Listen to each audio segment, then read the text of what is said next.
Bref, on a créé la Fashion Wave. 1, 2 et 3. Cette dune artificielle haute de 20 mètres est en grande partie composée de ces vêtements abandonnés, devenus le cauchemar des riverains. L'industrie de la mode est responsable de 10% des émissions mondiales de gaz à effet de serre, soit plus que l'aviation et le transport maritime réunis. Il faut 2700 litres d'eau pour produire un t-shirt, l'équivalent de 3 ans de consommation humaine.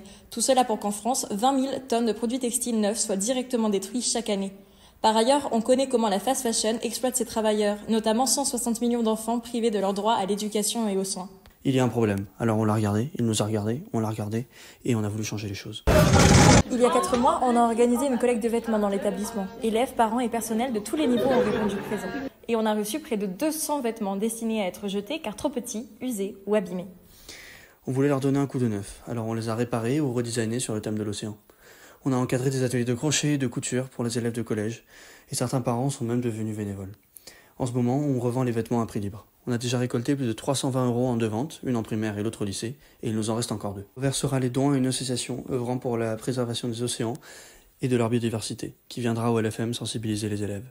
Avec The Fashion Wave, on espère provoquer autour de nous une vague de conscience écologique. On a tous appris à donner une seconde vie aux vêtements pour, ensemble, réduire les dégâts de l'industrie de la mode et œuvrer pour un avenir durable, pour notre planète, pour nos océans. Bref, on a créé la Fashion Wave.